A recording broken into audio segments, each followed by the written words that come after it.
नमस्कार, कृषि योद्धाओं।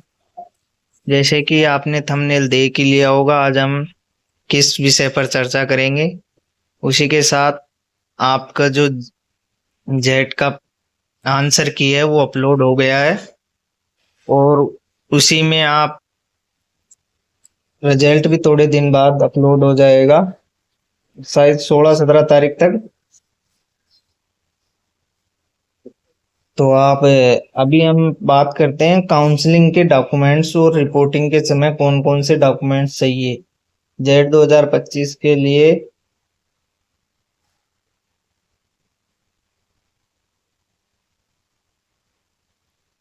कौन कौन से डॉक्यूमेंट्स चाहिए।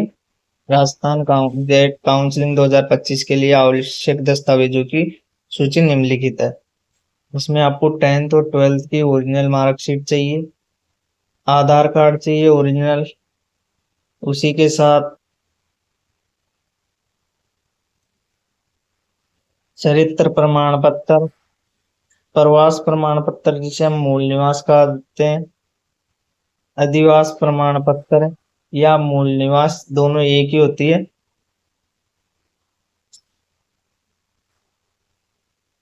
जाति प्रमाण पत्र, यह अलग अलग जाति की अलग अलग सर्टिफिकेट होता है, जिसमें एससी का अलग होता है, एसटी का अलग होता है, ओबीसी का अलग होता है, ईडब्ल्यूएस का अलग होता है, और एमबीसी उम्मीदवार के लिए अलग अलग होता है।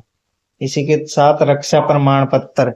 रक्षा प्रमाण पत्र, यदि आपके पिताजी या कोई और परिवार में मम्मी पापा भाई यदि नौकरी करते हैं तो ये रक्षा प्रमाण पत्र लगता है। जो यदि आपने जेट का फॉर्म भरा होगा वहां टिक लगाया होगा तो यह प्रमाण पत्र आवश्यक होगा। पीएच प्रमाण पत्र यदि लागू हो तो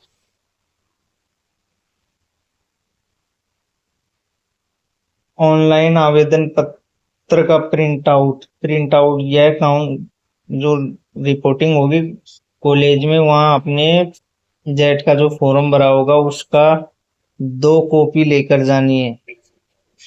गैप सर्टिफिकेट, यदि आप 12th के बाद 1 या 2 वर्ष का गैप हो तो गैप सर्टिफिकेट लगेगा, जो आपके तहसील या पंचायत समिति के बाहर जो मित्र वाले होते हैं वहाँ अवेलेबल होता है। उसी के साथ कॉलेज अलॉटमेंट लेटर, जो कॉलेज आपको कॉलेज अलॉट होती है वो कॉलेज का अलॉटमेंट लेटर। प्रवेश पत्र, एडमिट कार्ड, जेट वाला एडमिट कार्ड आवश्यक रूप से लेकर जाएं। उसी के साथ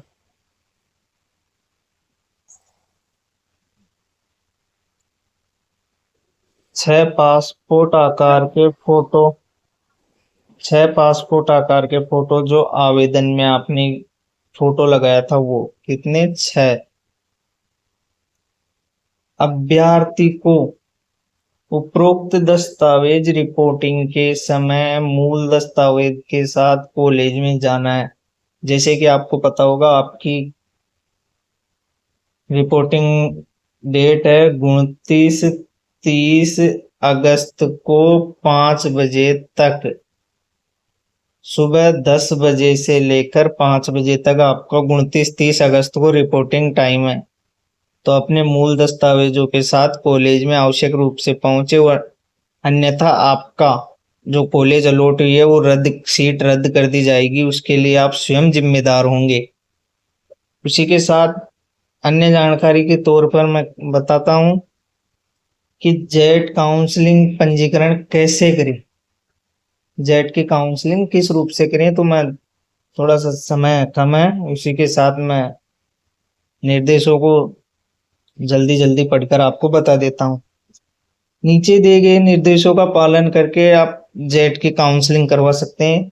ये निर्देश है ना, ये 4-5 चरणों में कंप्लीट होगा, तो वो आप देखकर अभी मैं बताता हूँ। ये ये लो। आप सबसे पहले तो जेट की जो अधिकारी की पोर्टल है जेट SKRU 2025 पर जाइए, लॉगिन करिए इसको। वेबसाइट के होम पेज पर जेट काउंसलिंग का क्लिक करें, वहां पर काउंसलिंग पंजीकरण के लिंक को देखें और उस पर क्लिक करें। अपने व्यक्तित्व और शैक्षणिक विवरण दर्ज करिए जिसके अंदर आपने 12th 10th और डॉक्यूमेंट्स लगेंगे वो सबमिट करने हैं। आप कॉलेजों का चयन करेंगे वो सबमिट करने हैं। उसी के साथ सारा विवरण कॉलेज कॉलेज दर्ज करने के बाद जो अन्य विवरण रहता है जिसको आप पुनः जांच करें उसमें कोई गलती तो नहीं नहीं रह गई है, उसमें कॉलेजें पूरी भराक आई है। और कॉलेजों के जो लिस्ट है वो मैं आपको जल्दी अप्रूव करवा दूंगा। उसमें आपको मैं पूरी गवर्नमेंट और प्राइवेट कॉलेजों के बारे में उनकी कितनी फीस है क्या है वो सारा मैं अगले वीडियो में आपको बता दूंगा। साथ ही 6th चरण है जांचें कि राजस्थान जेईटी 2025 के लिए पंजीकरण ठीक से पूरा हुआ है या नहीं। यदि आपका 5,000 पेमेंट कट गया है तो उसके बाद उसमें कोई करेक्शन नहीं होगा, इस बात का आप ध्यान रखें। उसी के साथ आप अपना भविष्य एग्रीकल्चर में तय किया है तो सुनहरा होगा।